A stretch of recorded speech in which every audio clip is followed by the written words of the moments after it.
Al-Quran mengisahkan tentang oksigen. Pemirsa beriman, masihkah Anda merasakan adanya oksigen atau udara dalam paru-paru Anda? Jika iya, berarti Anda masih merasakan kehidupan. Sekarang bagaimana jika oksigen itu sedikit sekali sehingga sulit untuk dihirup? Oksigen atau udara yang kita hirup sehari-hari hampir tidak pernah disadari sebagai kebutuhan mutlak agar manusia dapat bertahan hidup. Ini karena oksigen sudah tersedia begitu melimpah di bumi, hingga di banyak kondisi kita tidak perlu membayar sejumlah uang untuk jasa penyedia oksigen.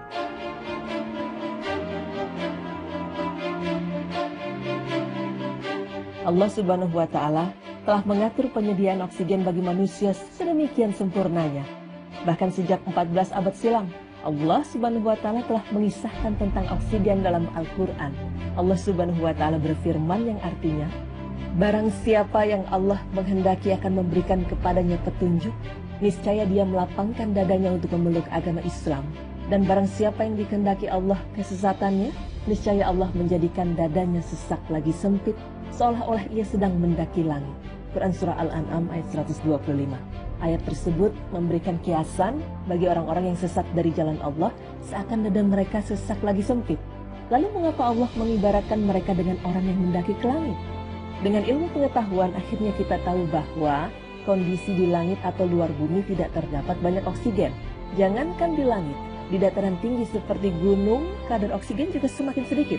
Sehingga benar adanya jika kita bisa menjadi sesak bernafas karena hal tersebut. Sedangkan dalam ilmu pengetahuan ilmiah, oksigen secara terpisah ditemukan Carl Wilhelm Scheele di Uppsala pada tahun 1773 dan Joseph Priestley di Wiltshire tahun 1774. Temuan Priestley lebih terkenal karena publikasinya merupakan yang pertama kali dicetak. Beberapa tahun setelahnya, istilah oksigen dicetuskan Antoine Lavoisier tahun 1777 karena eksperimennya dengan oksigen berhasil meruntuhkan teori phlogiston tentang pembakaran dan korosi yang terkenal. Menurut masanya, oksigen merupakan unsur kimia paling melimpah di biosfer, udara, laut, dan tanah bumi. Namun ketika diteliti lebih lanjut, oksigen hanya melimpah di bumi saja dan sangat jarang ditemui di planet lain. Matahari hanya mengandung 0,9% oksigen, Mars hanya memiliki 0,1% oksigen, dan Venus bahkan hanya memiliki kadar konsentrat yang lebih rendah. Hal itu disebabkan oksigen yang berada di planet-planet selain bumi hanya dihasilkan dari radiasi ultraviolet yang menimpa molekul-molekul beratom oksigen, misalnya karbon dioksida. Inilah alasannya mengapa membawa oksigen dalam perjalanan keluar angkasa merupakan suatu keharusan. Maka, bisa dibayangkan, sejak 14 abad silam, Al-Quran telah mengemukakan sebuah teori bahwa di luar angkasa kadar oksigen sangatlah kurang. Padahal dalam ilmu pengetahuan modern, istilah oksigen baru ditemukan tahun 1773. Ini membuktikan bahwa Al-Quran adalah firman Allah, Rob semesta alam yang menciptakan oksigen, tata surya, dan seluruh jagat raya ini. Tidak hanya itu, lebih jauh lagi, Al-Quran juga membahas bagaimana oksigen bisa terbentuk. Ilmu pengetahuan modern mengatakan, oksigen dihasilkan oleh fotosintesis tumbuh-tumbuhan. Tanpa adanya tanaman yang berfotosintesis, oksigen akan lenyap dari bumi.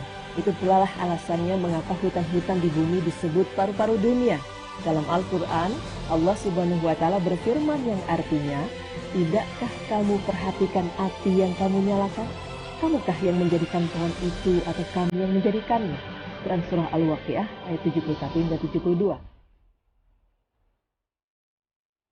Dalam ayat ini, mengapa Allah Subhanahu wa Ta'ala menyebutkan kata pohon atau syajarah, bukannya kayu atau husyuk? Biasanya, orang bilang menyalakan api dengan kayu bukan pohon. Lalu apa kaitannya antara menyalakan api dan pohon? Disinilah Allah ingin manusia berpikir atas isyarat ilmu pengetahuan yang akan ditunjukkannya. Saat ini kita tahu, oksigen bisa terbentuk dari hasil fotosintesis yang melibatkan sinar matahari, karbon dioksida, dan klorofil yang berasal dari pohon. Jika hanya kayu atau bukan dengan pohon hidup, fotosintesis tidak terjadi dan oksigen pun tidak dihasilkan. Lalu, bisakah api menyala tanpa adanya oksigen? Jawabannya tentu saja tidak. Inilah yang dimaksud dalam ayat, tidakkah kamu perhatikan api yang kamu nyalakan? Dalam surat Al-Waqiah ayat 71. Ayat ini langsung bersambung dengan pertanyaan Allah Subhanahu wa Ta'ala, yakni, kamukah yang menjadikan pohon itu atau kami yang menjadikannya? Akhirnya, kita mengerti Allah Subhanahu wa Ta'ala ingin menyampaikan bahwa oksigen sebagai unsur yang menjadikan terbentuknya api tersebut berasal dari pohon lewat proses fotosintesis.